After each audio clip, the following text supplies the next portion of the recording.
Halik na sa una ay banayad hanggang unti-unting naging mapusok at mapaghanap. Namalayan na lang namin na parehas na kaming nadala ng mga init ng katawan. Paligayahin mo ulit ako, James. Paligayahin mo ako. Pagmamakaawa ko, doon ay tuluyan ng nadala si James at mabilis ang mga kilos na tinugon ng aking hiling. Kapwa kami walang saplot nang naglapat ulit ang aming mga labi. Maging ang mga nagbabaga naming mga katawan ay tuluyan ng nagsanib at naging isa. Napakadaling mo, James, at napakasarap. Yun na lang ang tangi kong nasabi. Nang tuluyan niyang madagtaang muli ang aking nananabik na kaangkinan. Ikaw din, Magda, napakasarap mo, sagot niya habang sinasaid ang dagta ng ligaya. Sabay na naman naming inakyat ang tugatog ng langit. Pagtapos ay nagyakap kami ng mahigpit habang nakahiga sa ibabaw ng malaking bato. Anong gagawin natin, James? Ayaw ko pang umuwi sa amin. Ayaw ko muna makita si nanay, lalo na yung lalaki niya na si Kuya Boyet. Ayaw ko naman isumbong siya kay tatay dahil ayaw ko din mapahamak si nanay. Pero kailangan mo siyang harapin, Magda. Kailangan mo ding pakinggan ang side niya. Hindi ka maaring magtanim ng galit sa nanay mo. Ano man, ang nagawa niya ay nanay mo pa din siya. Alamin mo ang totoo sa kanya, Magda. Dahil sa sinabi ni James ay medyo nakapag-isip ako ng maayos. Sige, James, susundin ko ang sinabi mo. Uuwi ako pero pwede bang magpalipas muna tayo ng gabi? Gusto ko muna ma-relax ang isip ko, James, bago harapin si nanay. Sige, pero ipangako mo ha, bukas ng umaga ay umuwi ka. Oh, James, pangako. Pinag-ayos ako ni James ng sarili at inaya ako sa kanilang bahay. Nag-aalangan pa ako na sumama sa bahay nila. Pero wag daw akong mag-alala. Ang sabi ni James. Sumakay kami ng tricycle at pinahinto ito ni James sa harap ng malaking bahay. Tara, Magda, pasok na tayo. Nagulat ako dahil hindi ko akalain na ganun kalaki. Ang bahay nila, James. May takot akong nadama dahil baka magalit ang mga magulang niya. Pero hawak-hawak niya ang kamay ko. At para bang walang katakot-takot na niyaya ako papasok. May isang may edad na babae ang sumlubong sa amin. O Aling Celia, si Magda nga pala, nobya ko. Pakilala ni James sa akin. Ganun ba, abay, kagandang babae? Naman pala ng nobya mo. Magda, si Aling Celia nga pala. Ang kasama ko dito sa bahay. Kamusta po kayo, bati ko dito? Mabuti naman, Magda. Tara na sa loob ng makakain na kayo, aya ni Aling Celia. Nagtaka ako dahil wala akong nakitang ibang tao sa bahay kundi si Aling Celia lang. James, asan nga pala ang mga magulang mo? Patay na ang papa ko at si mama nasa Amerika doon nagtatrabaho. Kaya ako lang ang naiwan kasama si Aling Celia. Ganun ba ang lungkot naman pala nag-iisa ka? Sanay na ako, Magda, tsaka hindi ako nag-iisa, andyan si Aling Celia. Madaming masasarap na pagkain. Ang hinanda ni Aling Celia. Masaya kaming kumain ng sabay-sabay. Napakabait din ni Aling Celia at kita ang pagiging malapit nila sa isa't isa. Ayon kay James, mula pagkabata ay si Aling Celia na ang nag-alaga sa kanya. Pagtapos kumain ay pinasamahan ako ni James kay Aling Celia sa silid na tutulugan ko. Malaki ang silid, malinis at mabango. May sarili din itong banyo. Nahiga ako at inisip ang mga pangyayari ng araw na yon. Naalala ko ang nanay at ang sakit na naibigay ko dito. Nakaganti na ba ako? Masaya na ba ako? Yun ang mga tanong sa isip ko. Sigurado ako na nasaktan si nanay sa ginawa ko, pero yun ba talaga ang gusto ko? Hindi ako sigurado at magulo ang isip ko. Ayaw ko munang mag-isip, nais kong alisin sa isip ko ang mga bagay na yon. Ang mahalaga ay nailabas ko na ang sama ng loob ko. Hindi ko namalayan na nakaidlip na pala ako. Nang magising ako ay nakadama ako ng panlalaglit sa katawan. Naalala ko na may banyo nga pala sa loob kaya naligo ako. Matapos kong maligo ay lumabas ako ng banyo na nakatapis lang ng tuwalya. Nagulat ako dahil paglabas ko ay nakita ko si James na nakahiga sa kama. Wala itong anumang suot. James, anong ginagawa mo dito? Loko ka talaga. Saad ko na nangingiti pa dahil sa kalokohan ni James. Kanina ka pa ba dyan? Kalahating oras na nga eh. Tignan mo, nainip na to at galit na. Sabay turo sa kanyang nakatayong kamuting kahoy. Hinagis ko dito ang tuwalya na gamit ko. Alam ko na ang nais nitong mangyari. Na-excite naman ako. Dahil ngayon ay magagawa na namin ang gusto namin ng walang kaba. Takot o pangamba. At sa malawak at mabangong silid pa. Solong-solo namin ang magdamag.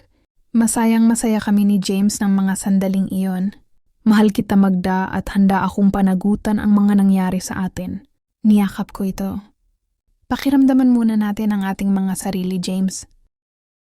Gusto ko munang maging maayos ang lahat.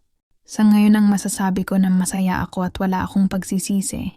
Pero nais ko munang makapag-isip kung pagmamahal na ba ang nararamdaman ko. Nauunawaan ko Magda at maghahantay ako. Nagyakap kaming dalawa at nakatulog. Kinabukasan ay dumating na ang oras na kailangan ko ng umuwi para harapin si nanay. Ikinuha niya lang ako ng masasakyan dahil ayaw kong magpahatid pa sa kanya. Baka kasi masaktan siya ni nanay o kaya ni tatay sakaling alam na nito ang nangyari. Nakarating ako sa bahay na andun si nanay at tatay. Normal lang ang lahat. Ang kilos ni nanay at pakikipag-usap nito. Si tatay ay parang walang pakiaalam. Ni hindi ako tinanong kung saan ako galing o natulog. Minsan parang gusto ko ding magtampo kay tatay. Wala man lang kasi akong madama na concern dito. Basta siya ay papasok sa trabaho, uwi at iinom. Wala na siyang pakialam sa nahay pagtapos nun. Naisip ko tuloy na baka yun ang dahilan kung bakit nagawa ni nanay na pumatol kay Kuya Boyet.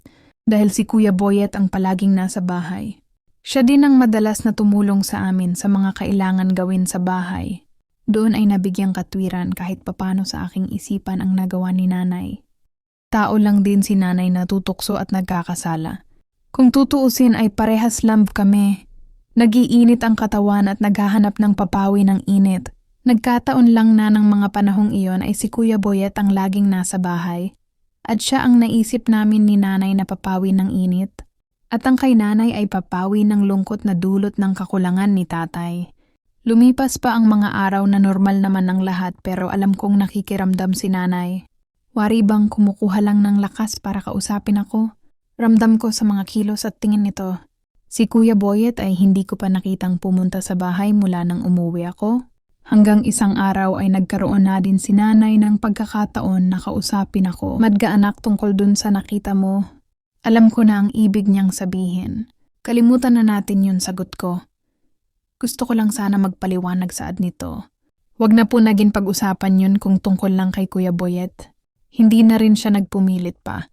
Pinilit kong ibalik sa normal ang lahat at ang pakikitungo ko kay nanay. Pumasok na ulit ako sa school at tumutulong ulit sa paggagayat ng langka pag-uwi. Naging mas malapit kami ni James sa isa't isa. Mas lalo ko itong nakilala. Palagi itong nakaalalay sa akin, palaging nagbibigay ng mga payo. Moral support at minsan nga ay financial support pa. Pinatunayan niya ang sinabi niya na mahal niya ako at maghahantay siya. Kaya pakiramdam ko ay nahuhulog na din ang loob ko sa kanya. Mahal ko na siya, yun ang nararamdaman ko, kaya hindi nagtagal ay sinagot ko na rin siya at ipinakilala kila nanay at tatay bilang aking kasintahan. Pinakilala ko si James kila nanay at tatay. Mas lalo akong humanga sa kanya dahil sa matapang niyang pagharap sa mga magulang ko. Tinagap naman ni nanay ang aming relasyon at nagpaalala lang na huwag pabayaan ang pag-aaral. Si tatay gaya ng dati ay wala na naman itong pakiaalam. Tumango lang ito kay James at wala man lang itong sinabi. Ganon si tatay, parang may sariling mundo. Nagsimula na ulit gumanda ang samahan naming mag-ina. Madalas siyang magtanong ng mga bagay tungkol kay James at naging open naman ako sa kanya. Malaya na ding nakakapunta si James sa bahay at naging close sila ni nanay. Isang araw ay biglang nagpakita ulit si Kuya Boyet sa bahay. Hindi na din naman ganong kalaki ang galit ko sa kanya, pero malamig na. Ang pakikitungo ko dito at alam kong ramdam niya yon. Kamusta ka na, magdabati nito sa akin? Pilit ng ngiti lang ang sinagot ko. Mas mabuti nang maramdaman niya na wala na yung dati, na hindi na ako yung babae na naghahabol at nang aakit sa kanya. Balita ko may nobyo ka na daw. Tumango lang ako bilang sagot. Okay naman ba? Mabait naman ba? Magsasalita pa sana ito pero inunahan ko na. Bakit mo ba tinatanong? Mataas ang boss ko noon, naiinis kasi ako dahil sa dami. Nang tanong niya na. Wala naman siyang dapat pakialam. Sorry Magda, gusto ko lang malaman kung okay ba ang naging nobyo mo. Kung okay man o hindi, wala ka nang pakialam doon, sagot ko. Hindi na ito nakakibo. Wala noon si nanay kaya iritang-irita ako dito. Maya-maya ay dumating si nanay at natuwa ako dahil kasama niya si James. Sinalubong ko agad ito at ipinaghanda ng merienda. Nagkasalubong daw sila ni nanay kaya sinabayan na niya ito para tulungan sa pagbitbit ng mga pinamili. Tara mahal, magmerienda ka muna. Ay ako kay James. Nais kong ipakita kay Kuya Boyet ang pagiging sweet ko sa aking nobyo. Para bang gusto ko siyang inggitin. Naupo kami ni James na magkatabi sa lamesa. Si Kuya Boyet naman ay nasa sala at inaayos ang mga pinamili ni nanay at naghahanda ng lulutuin sa pananghalian. Mas lalo ko pang pinakita ang sweetness ko kay James. Napansin ko na madalas tumingin si Kuya Boyet sa gawin namin. Kaya pakiramdam ko ay nagtatagumpay ako na pagsilosin siya. Tinawag ako ni nanay. Magdatulungan mo muna akong ihanda ang lulutuin. Sumunod naman ako at iniwan si James sa lamesa. Maya-maya'y nadinig kong tinawag siya ni Kuya Boyet. Hindi ko alam ang dahilan pero agad namang lumapit si James sa sala. Kinakausap siya ni Kuya Boyet. Tahimik si James, hindi ito nagsasalita. Nung makatapos na kaming nagluto, kay inaya ko na si James na kumain. Pero si Kuya Boyet ay hindi ko inalok at maya-maya ay nagpaalam na din itong umalis. Tinanong ko si James kung anong sinabi ni Kuya Boyet. Wala naman Magda, nagpapaalala lang tulad ng paalala ng nanay mo. Unahin mo na daw ang pag-aaral. Lumipas pa ang panahon at isang araw ay nagpaalam sa akin si James. Kailangan niya daw mag-aral sa Maynila dahil doon ang gusto ng mama niya na mag-college siya. Nalungkot ko pero ayaw ko tutulan ang nais ng mama niya. Nangako naman nito na tatawag palagi at magiging tapat palagi kahit nasa malayo siya at pinanghawakan ko yun. Bago siya lumuwas ay inaya niya muna ako sa bahay nila at pinabaunan ko siya. Nang masarap na alaala na hindi niya makakalimutan, pinaligaya ko siya ng paulit-ulit. Naging maayos na naman ang lahat. Pero mayroon na namang pangyayari na hindi ko inaasahan. Hindi na naman napigil ni nanay ang init ng katawan. Muli na naman silang nadarang ni Kuya Boyet. At sa pagkakataong iyon ay si tatay na ang nakahuli sa kanila. Galit na galit ito na pinalaya sa bahay si nanay. Gusto akong isama ni nanay pero hindi pumayag si tatay. Anak, sumama ka na sa akin, hindi kita maaring iwan dito. Nagmakaawa ito kay tatay pero hindi nagpatinag si tatay. Hindi na papayag si tatay na isama ako at maging ako man ay hindi ko gugustuhing sumama kung ang makakasama namin sa bahay ay si Kuya Boyet. Sumindi naman ang galit ko. Lumayas si nanay sa bahay at naiwan kami ni tatay. Kung saan man sila pupunta ni Kuya Boyet ay wala na akong pakialam. Ang sabi ni nanay ay babalikan niya ako pag may bago na siyang titirahan. Pero hindi na ako interesado. Naging maayos naman kami ni tatay. Normal lang gaya ng dati. Pumapasok siya sa trabaho at ako sa school. Ang pinagkaiba lang ay ako. Ang naghahanda ng almusal niya at hindi si nanay.